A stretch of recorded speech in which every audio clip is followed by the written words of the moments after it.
Seeing is Believing. Dhamma Talks by Sayadaw Nyanabhasa. Talk 14. The Nature of the Unborn. The Saggatavagga, the book of verses in the Samyutta Nikaya, contains the Buddha's teachings.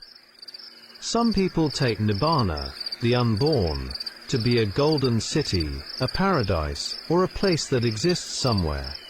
Even when the Buddha was still alive, people had doubts about it. A devata from the Tavatimsa heaven once came to the Buddha and asked the question, "Where does Nibbana exist?" This was the devata Rohitasa. The Buddha replied to him, "Do not ask me in that way.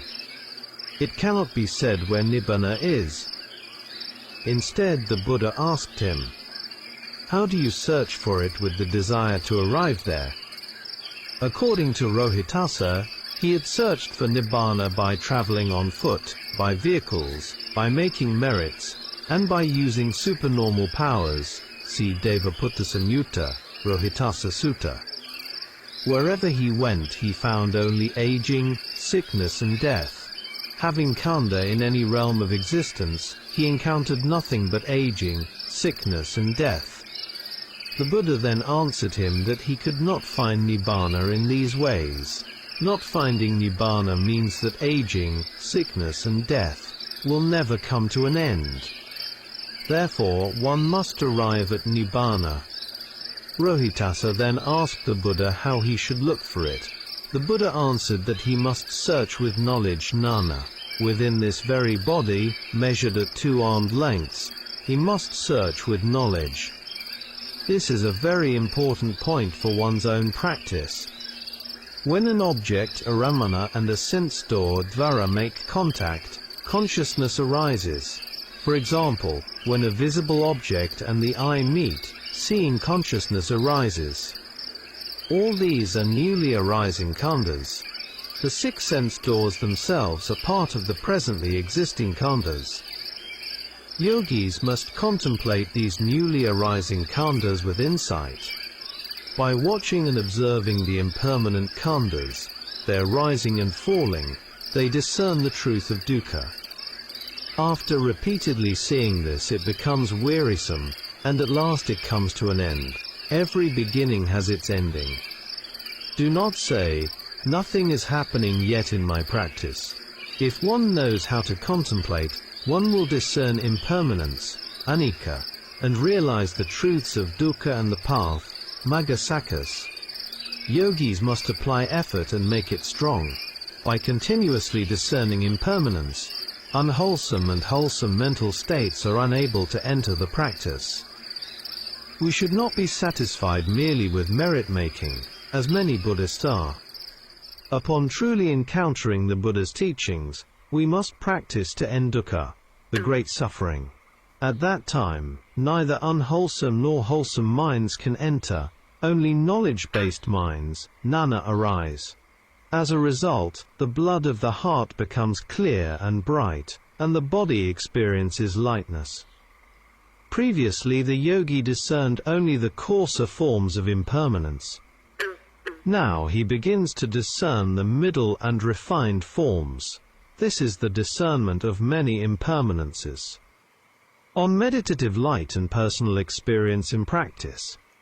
If I speak of my own experience during practice, I once saw colorful, bright light and went to inform my teacher. He replied that this was not yet the appropriate stage. He explained that such experiences arise due to saddha, confidence. If one is able to contemplate continuously for 3 or 4 days, such light may appear. The light of wisdom, nana, is described as white, clear and cool, like moonlight. I continued my practice, and after 1 or 2 months, the light became truly bright. Whenever I closed my eyes, it appeared clearly, even without any intention to see it. This was clarity of nana, and its brightness continued until cessation. It can last for a long time, but reaching this stage requires considerable effort. Calming the mind is not an easy task. Chakamudapadi, Nanamudapadi, Alokudapadi, vision arose, knowledge arose, light arose. That is, the knowledge eye and the light element arise together. The Buddha mentioned this in the first discourse describing his own experience. There are two kinds of light, samadhi light and insight light. Samadhi light does not last long, whereas the light associated with absorption, jhana, lasts longer. According to the texts, the jhanic light of the hermits Davila and Alara spread upward into the sky for a distance of 12 miles. Defilements, kilesa, do not enter the mind, so that it becomes clear and luminous. The light arising from insight knowledge is simply a sign of the purity of that knowledge. There is nothing worthy of clinging to. Curiosity arises from defilements, whereas the ending of dukkha is the most important aim. When a yogi attains the light element correctly, he discerns the whole body as a mass of disintegration, continuous rising and falling. This is described as discerning many instances of impermanence. With repeated discernment, it does not take long before the experience becomes wearisome. Do not stand up or abandon the contemplation. Yogis must continue contemplating until the burdened load of the aggregate skandha falls away.